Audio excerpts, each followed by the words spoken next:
Company rule in India refers to the rule or dominion of the British East India Company on the Indian subcontinent. This is variously taken to have commenced in 1757, after the Battle of Plassey, when the Nawab of Bengal Siraj-ud-Dowlah surrendered his dominions to the company, in 1765, when the company was granted the Diwani, or the right to collect revenue, in Bengal and Bihar, or in 1773, when the company established a capital in Calcutta, appointed its first Governor-General, Warren Hastings, and became directly involved in governance. Further, the end of the Third Anglo-Maratha War in 1818 marked the era of British paramountcy over India. The East India Company was a private company owned by stockholders and reporting to a board of directors in London. Originally formed as a monopoly on trade, it increasingly took on governmental powers with its own army and judiciary. It seldom turned a profit, as employees diverted funds into their own pockets. The British government had little control, and there was increasing anger at the corruption and irresponsibility of company officials, or nabobs, who made vast fortunes in a few years. Pitt's India Act of 1784 gave the British government effective control of the private company for the first time. The new policies were designed for an elite civil service career that minimized temptations for corruption. Increasingly, company officials lived in separate compounds according to British standards. The company's rule lasted until 1858, when, after the Indian Rebellion of 1857, it was abolished. With the Government of India Act 1858, the British government assumed the task of directly administering India in the new British Raj, expansion and territory. The English East India Company was founded in 1600, as the Company of Merchants of London trading into the East Indies.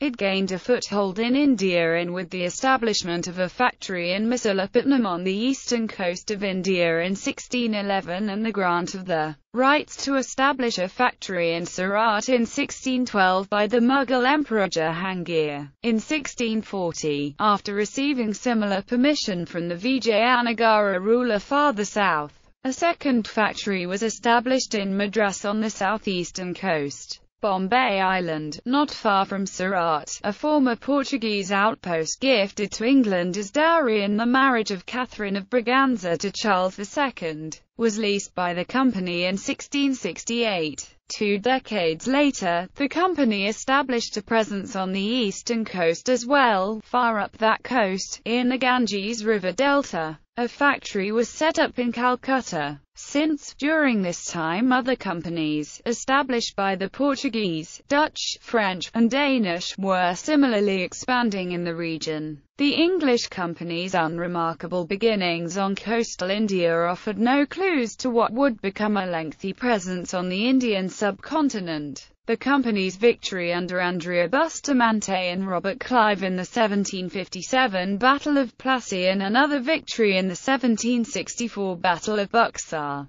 consolidated the company's power, and forced Emperor Shah Alam II to appoint it the Divan, or revenue collector, of Bengal, Bihar, and Orissa. The company thus became the de facto ruler of large areas of the lower Gangetic Plain by 1773. It also proceeded by degrees to expand its dominions around Bombay and Madras. The Anglo-Mysore Wars and the Anglo-Maratha Wars left it in control of large areas of India south of the Sutlej River. With the defeat of the Marathas, no native power represented a threat for the company any longer. The proliferation of the company's power chiefly took two forms. The first of these was the outright annexation of Indian states and subsequent direct governance of the underlying regions, which collectively came to comprise British India. The annexed regions included the northwestern provinces, Delhi, Assam, and Sindh. Punjab, Northwest Frontier Province, and Kashmir were annexed after the Anglo-Sikh Wars in 1849 to 1856. However, Kashmir was immediately sold under the Treaty of Amritsar to the Dogra dynasty of Jammu, and thereby became a princely state. In 1854 Berar was annexed, and the state of Oudh 2 years later. The second form of asserting power involved treaties in which Indian rulers acknowledged the company's hegemony in return for limited internal autonomy. Since the company operated under financial constraints, it had to set up political underpinnings for its rule. The most important such support came from the subsidiary alliances with Indian princes during the first 75 years of company rule. In the early 19th century, the territories of these princes accounted for two-thirds of India. When an Indian ruler, who was able to secure his territory, wanted to enter such an alliance, the company welcomed it as an economical method of indirect rule, which did not involve the economic costs of direct administration or the political costs of gaining the support of alien subjects. In return, the company undertook the defense of these subordinate allies and treated them with traditional respect and marks of honor. Subsidiary alliances created the princely states of the Hindu Maharajas and the Muslim Nawabs. Prominent among the princely states were Kochi, Jaipur, Travancore, Hyderabad, Mysore, Siais, Sutlej Hill states, Central India Agency, Kutch and Gujarat Gateway territories, Rajputana, and Bahawalpur. The governors-general are not included in this table unless a major event occurred during their tenure. Regulation of company rule. Until Clive's victory at Plassey, the East India Company territories in India, which consisted largely of the presidency towns of Calcutta, Madras, and Bombay, were governed by the mostly autonomous, and sporadically unmanageable, town councils, all composed of merchants. The councils barely had enough powers for the effective management of their local affairs, and the ensuing lack of oversight of the overall company operations in India led to some grave abuses by company officers or their allies. Clive's victory, and the award of the Diwani of the rich region of Bengal, brought India into the public spotlight in Britain. The company's money management practices came to be questioned, especially as it began to post net losses even as some company servants, the nabobs, returned to Britain with large fortunes, which, according to rumours then current, were acquired unscrupulously. By 1772, the company needed British government loans to stay afloat, and there was fear in London that the company's corrupt practices could soon seep into British business and public life. The rights and duties of the British government with regard to the company's new territories came also to be examined. The British Parliament then held several inquiries and in 1773, during the premiership of Lord North, enacted the Regulating Act, which established regulations, its long title stated, for the better management of the affairs of the East India Company, as well in India as in Europe. Although Lord North himself wanted the company's territories to be taken over by the British state,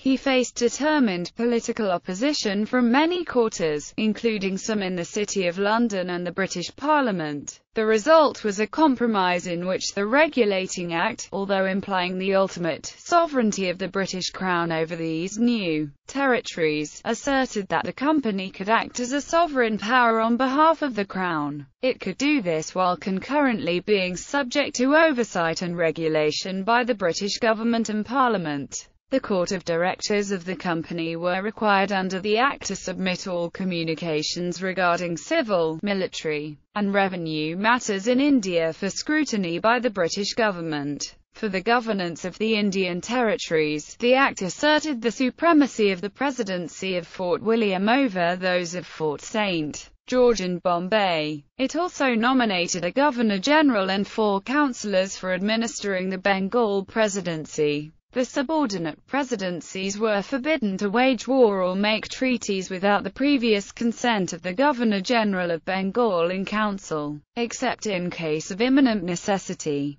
The governors of these presidencies were directed in general terms to obey the orders of the Governor-General in council, and to transmit to him intelligence of all important matters. However, the imprecise wording of the Act left it open to be variously interpreted. Consequently, The administration in India continued to be hobbled by disunity between the provincial governors, between members of the council, and between the Governor-General himself and his council. The Regulating Act also attempted to address the prevalent corruption in India. Company servants were henceforth forbidden to engage in private trade in India or to receive presents from Indian nationals. William Pitt's India Act of 1784 established a board of control in England both to supervise the East India Company's affairs and to prevent the company's shareholders from interfering in the governance of India. The board of control consisted of 6 members, which included one Secretary of State from the British Cabinet,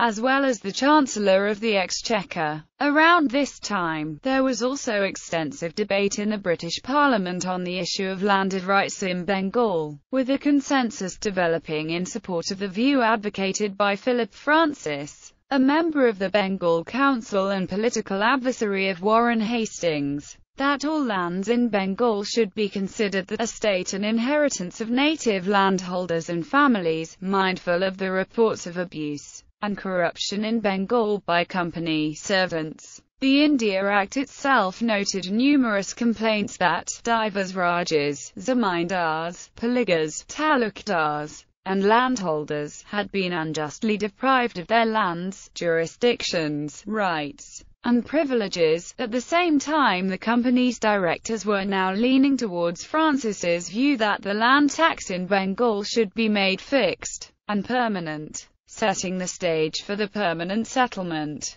The India Act also created in each of the 3 presidencies a number of administrative and military posts, which included a governor and 3 councillors, one of which was the commander-in-chief of the presidency army. Although the supervisory powers of the Governor-General in Council in Bengal were extended, as they were again in the Charter Act of 1793, the subordinate presidencies continued to exercise some autonomy until both the extension of British possessions into becoming contiguous and the advent of faster communications in the next century. Still, the new Governor-General appointed in 1786, Lord Cornwallis, not only had more power than Hastings, but also had the support of a powerful British cabinet minister, Henry Dundas, who, as Secretary of State for the Home Office, was in charge of the overall India policy. From 1784 onwards,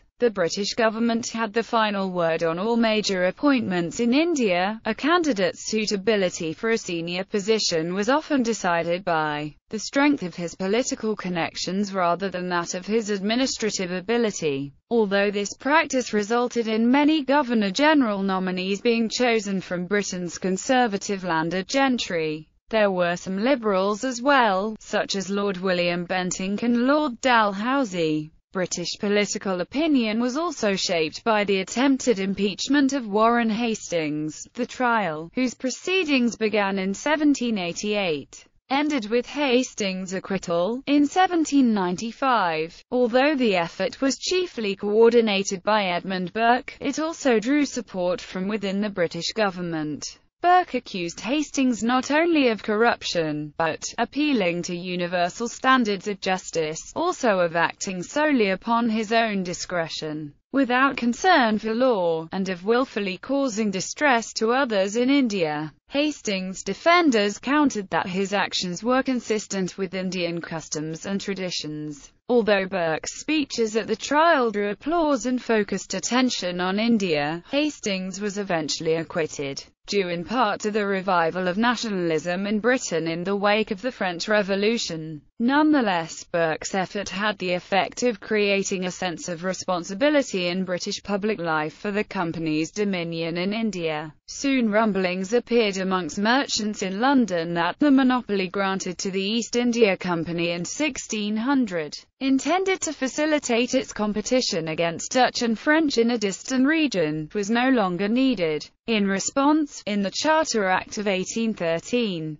the British Parliament renewed the company's charter, but terminated its monopoly except with regard to tea and trade with China, opening India both to private investment and missionaries. With increased British power in India, supervision of Indian affairs by the British Crown and Parliament increased as well. By 1820s, British nationals could transact business or engage in missionary work under the protection of the Crown in the three presidencies. Finally, under the terms of the Charter Act of 1833, the British Parliament revoked the company's trade licence altogether. This made the company a part of British governance, but administration of British India remained the responsibility company offices. The Charter Act of 1833 also charged the Governor-General in Council with the supervision of civil and military administration of the totality of India, as well granting the office the exclusive power of legislation.